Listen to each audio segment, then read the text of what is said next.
Say though is they have double AP soul laner, so we are kind of looking for an AD jungler, and in that case I'm not really sure like what the big surprise is going to be. It will be Jax as the answer. This is a scaling counter pick. It's not something that's going to slam the Gwen early on, but you do outscale the Gwen heavily in the 1v1. The mist doesn't really do anything for you because Jax is up in your face inside that with the counter strike looking to blast you. Taric would be interesting as a support here. Not something we've seen a lot of, and Taric is going to get locked in. So this is a lot of team fight power. And you drop the ulti, you attach to the Poppy or the Jax with your Bastion, use the Dazzle Stun off of them to really kind of be your pseudo engage.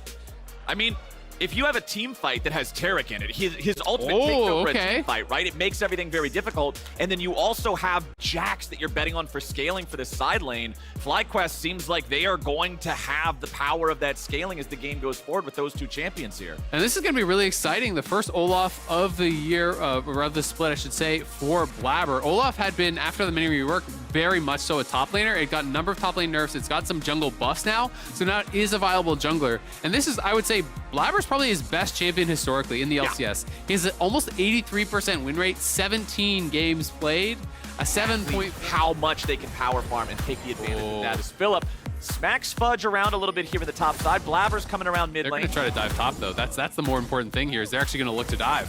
Fudge is trying to get away. He does not have any mist to protect him. There's your steadfast presence. Nicely done from Jose Diodo, and first blood goes over to Phil. That is massive. The third trip towards top lane there from Jose pays dividends big time. Jensen on the roam up towards top. We'll see what he can find here. Oh, a nice flash stun into the wall comes out from Jose Diodo, and now Philip's able to pursue him, flashing over the wall. One more leap strike will be enough. Jensen gives him a freebie, and it's Jose Diodo delivering the punish. Now Blabber trying to see if he can pick somebody else up here. Sven's made the rotation as well. Jose Diodo and Philip trying to get away from this. Blabber coming in, can't be disabled, but there comes the Jax counter-strike. Not enough just yet. Takui jumps in. Takui's got no mana, but Blabber's got no life. Takui with a seismic shove to throw Sven back away, and he tries to get out, staying close to the terrain, flashing out of the way, and the dredge line can't lollipop to hit him. Man, it's getting spicy in the top lane.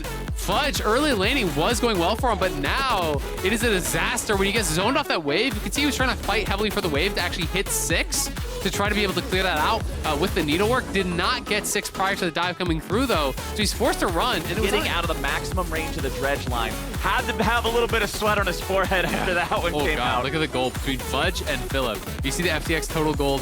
Fudge is down with the supports. Philip is on top of the game. Philip's on top of the world, baby. Philip taking over the game right now, but it's C9 looking to take the Rift Herald. Sven's going to be eaten away from this one by Jose Diodo's ultimate.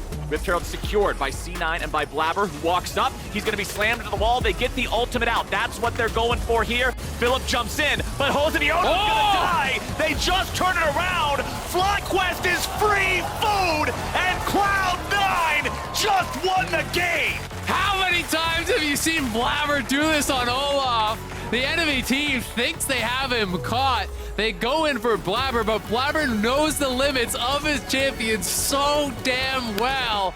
Turns around on the Olaf, just straight up takes down Jose. The rest of the team pile in.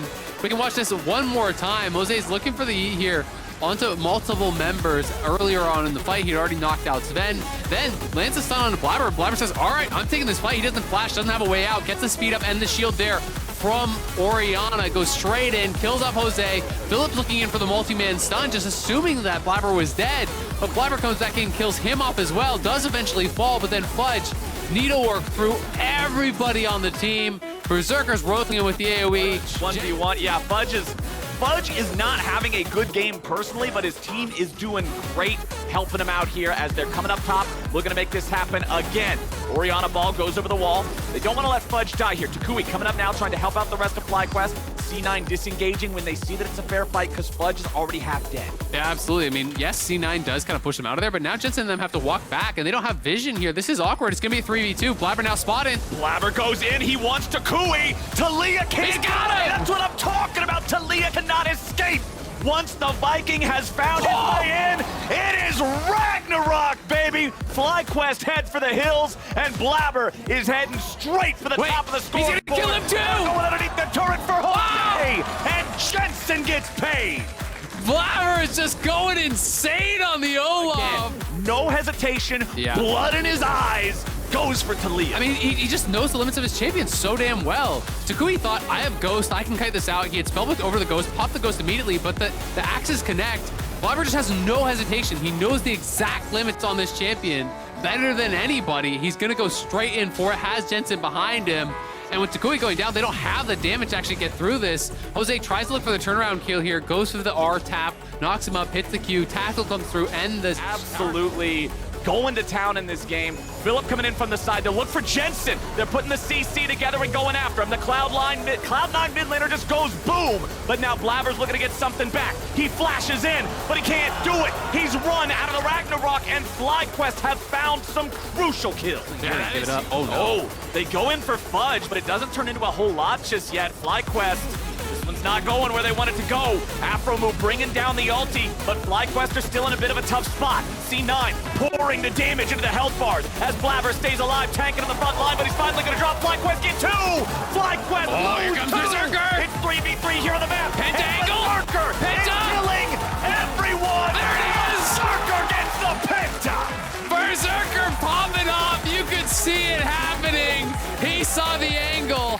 Tarek ultimate expires. He had held his ulti the whole time there. Pops it up. He's shredding through FlyQuest. Cloud9 knocks him down. They're going to get the soul as well here. Berserker going off in that fight. And Berserker over the wall here, gets right in on Johnson. The Tarek ult lands, so he just waits it out. As soon as the Tarek ult expires, he pops the R over the wall, hitting multiple people here, and then just shredding through them. As they start to actually look to retreat, he has the E back up again. He has tons of stacks on the ulti. He hits multiple members here with the zap, then dashes back in with the E, so now he has the AoE activated again, shredding through the Tarek. Turns onto Johnson as soon as Takui goes into the stasis, gets the Quadra, and has the damage to finish him off for the Penta. Jensen standing and watching, cheering on the team. Beautifully done. Whoa! Jensen didn't even bother throwing out an auto attack. He was like, nope, this is your moment, bro. 7,500 damage in that fight, and now C9's looking to go again. Blabber throws out the axe. He pops the ulti. He's trying to keep hitting the damage, but unfortunately, that ult expires a lot faster than it used to if you're not hitting them. Yeah. You Coming back down towards mid lane now. This might be FlyQuest one shot at trying to make a play, but no, the turret is already down before Philip is able to make his way in there. I think they're gonna go. He's still looking. Number 2. Here they go. Blabber gets hit by the seismic shove, and now Philip's coming in. He deploys the counter-strike. He's going in for Jensen, but he's not able to find the damage. He dies before the ulti comes down. Fudge has made his way into the back, and FlyQuest are now trapped. Blabber is low HP, Fudge still looking for it. There's your zap, there's your crit, there's your hit. Goodbye, Johnson. Double kill back over to Fudge, and the man is sniffing him to pieces. Stunned up into the wall now, but C9 ain't done. Fudge is not afraid to die for the team. The minions are gonna tank up the turret, so he won't even have to. Hosadioto wants to come in there and try to grab some sort of a kill to do something, but it won't work. And C9 dismantled FlyQuest. What an exciting game, man. Action start to finish in this one. Cloud9 stomping through FlyQuest. FlyQuest had the smart early game plan, really put Fudge behind, but it was the team fighting from Cloud9 that reigned supreme. You cannot underestimate the Blabber Olaf in the early game. This champion has been changed, but he